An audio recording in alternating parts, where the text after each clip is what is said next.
যতক্ষণ না ছাড়ছে ততক্ষণ হবে না। মোহাম্মদপুরের আলোচিত মা মেয়েকে হত্যার ঘটনায় গৃহকর্মী আয়েশা ও তার স্বামী রাব্বি শিকদারকে গ্রেফতার করেছে মোহাম্মদপুর থানা পুলিশ। গৃহকর্মীকে গ্রেফতারের পর হত্যাকাণ্ড ঘিরে চাঞ্চল্যকর তথ্য বেরিয়ে এসেছে। আয়েশা 6 মাস আগে মোহাম্মদপুরের বেড়িবাঁধ এলাকার একটি বাসায় চুরি করেছিলেন বলে তথ্য পেয়েছে পুলিশ।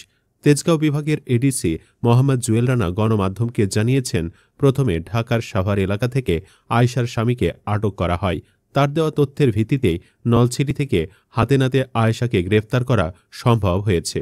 পুলিশ জানায়, প্রাথমিক জিজ্ঞাসাবাদে চুরির ঘটনা নিয়ে এই হত্যাকাণ্ড সংঘটিত হয়েছে বলে জানিয়েছে গৃহকর্মী আয়েশা।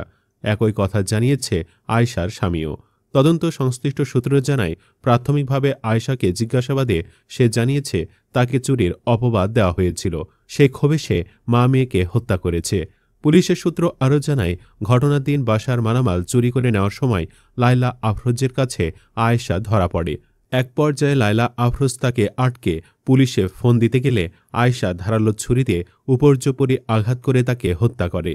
মায়ের চিৎকার শুনে ঘুম থেকে উঠে মেয়ে নাফিসা বিনতে আজিজ দৌড়ে ড্রয়িং রুমে এসে মাকে রক্তাক্ত অবস্থায় দেখতে পায়। ওই সময় গৃহকর্মী তাকেও ধারালো ছুরি দিয়ে উপর্যুপরি আঘাত করে হত্যা করে। এরপর স্কুল ড্রেস পরে পালিয়ে যায়। গ্রেফতারের সময় আয়েশার থেকে 6 ভরি স্বর্ণ, একটি ল্যাপটপ, একটি মোবাইল ফোন ও হত্যায় ব্যবহৃত ধারালো ছুরি উদ্ধার করেছে পুলিশ। হত্যার পর আয়েশা তার স্বামীকে ফোন করে বিষয়টি জানান। ওই গৃহকর্মীকে পালাতে সহায়তা করেন তার স্বামী রাব্বি। স্বামীর পরামর্শেই পোশাক পাল্টে নিহত নাফিসার স্কুল ইউনিফর্ম পরে মুখ ঢেকে বহুতল ওই আবাসিক ভবন থেকে বেরিয়ে আসেন আয়েশা। পুলিশের কাছে এসব কথা বলেছেন ওই গৃহকর্মী। মোহাম্মদপুর জোনের জ্যেষ্ঠ সহকারী কমিশনার আবদুল্লাহ আল মামুন গণমাধ্যমকে বলেন, তথ্য প্রযুক্তির সহায়তা ও গোপন সংবাদের ভিত্তিতে গৃহকর্মী আয়েশাকে গ্রেফতার করা হয়েছে। তিনি নলছিটি এলাকায় তার দাদা শ্বশুর বাড়িতে আত্মগোপনে ছিলেন। এডিসি মোহাম্মদ জুয়েল রানা জানান, ক্লুলেস এই জোড়া খুনের রহস্য উদ্ঘাটন করতে গিয়ে পুলিশ জানতে পারে 6 মাস আগে মোহাম্মদপুরের বেড়িবাঁধ এলাকার একটি বাসায় চুরিও করেছিলেন আয়েশা। তার মানে আমাদের ধারণাই ঠিক, চুরির জন্যই সে মেরেছে। আপনাদের ধারণাও মিলেছে কিনা জানাতে পারেন কমেন্টে। ধন্যবাদ। বাংলাদেশে কয়দিন পরপরই এসব ঘটনা ঘটতে দেখা যায়। এসব অপরাধ নিয়ে যতই চিন্তা ভাবনা করা হোক না কেন, একটি প্রশ্ন ঘুরে ফিরে আসে, মানুষ কী কারণে অমানুষ হয়ে ওঠে? কী কারণে, কী স্বার্থে সে অন্য মানুষের প্রতি এতটা নিষ্ঠুর আচরণ করে? সে কি এর ভয়াবহ পরিণাম নিয়ে ভাবে না? আইন, পুলিশ ও বিচার এসবের কিছুই তোয়াক্কা না করে কেন এত হিংস্র আচরণ করে? একটি খুন বা ধর্ষণ মামলার আসামি হলে আর্থিক দিক থেকে ওই ব্যক্তির পরিবার নিঃস্ব হওয়া ছাড়া উপায় নেই। এসবও তোয়াক্কা করে না। যারা আইন বিষয়ে পড়াশোনা করেন, অপরাধ তত্ত্ব নামে একটি বিষয় তাদের পড়তে হয়। অপরাধ ও অপরাধীর বিভিন্ন রকম বিচার বিশ্লেষণ থাকে এ বিষয়ে। অপরাধ বিজ্ঞানীদের মতে মানুষের অপরাধ প্রবণতার কারণ প্রধানত জিনগত ও পরিবেশগত।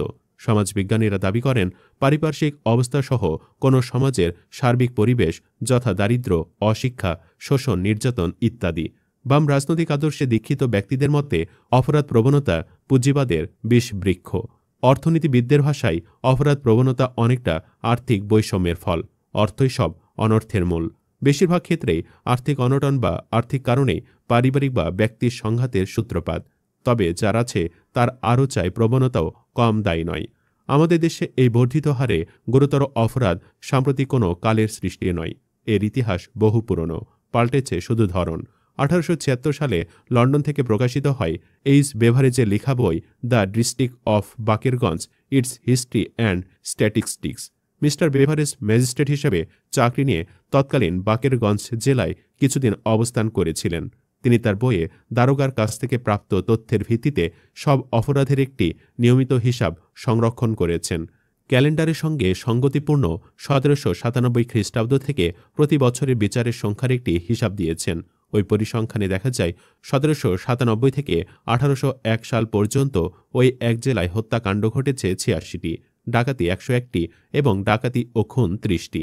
এছাড়া আছে অন্যান্য অপরাধ। আমি 200 বছরের বেশি পুরনো এই পরিসংখ্যান দৃষ্টান্তস্বরূপ উল্লেখ করছি, তাও আবার একটি জেলার। দেশের সব অঞ্চলই কমবেশি একই রকম অপরাধ প্রবণ ছিল। ব্রিটিশ শাসন, পরে পাকিস্তান এবং 47 বছর স্বাধীন সার্বভৌম বাংলাদেশ।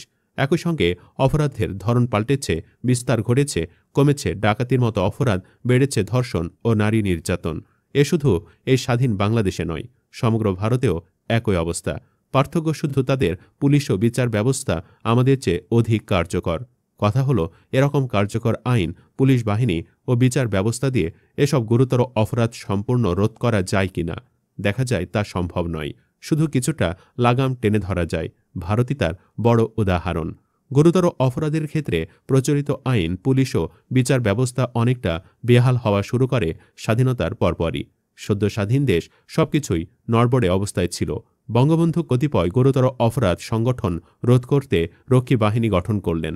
রক্ষী বাহিনী গঠন সঠিক ছিল কিনা তা নিয়ে পক্ষে বিপক্ষে যুক্তি আছে। এ রক্ষী বাহিনীর বিরুদ্ধে যারা বিশেষ ধরনের প্রচার চালিয়ে রাজনৈতিক ফায়দা লুটেছেন, তারাই বাংলাদেশে ক্রসফায়ার আমদানি করেছেন। ভারতে যা এনকাউন্টার, এতে সমূহ কিছু ফল দেয় বটে, তবে এ ব্যবস্থা উচ্চ ক্ষমতাসম্পন্ন ট্যাবলেট খাইয়ে রোগ চাপা দেওয়ার মতো। কিন্তু এ ক্রসফায়ার, দ্রুত বিচার ট্রাইব্যুনাল, অধিকতর কঠোর আইন, অধিক সংখ্যায় ফাঁসির দণ্ড ইত্যাদি কোনো কিছুই যেন তোয়াক্কা করছে না অপরাধীরা।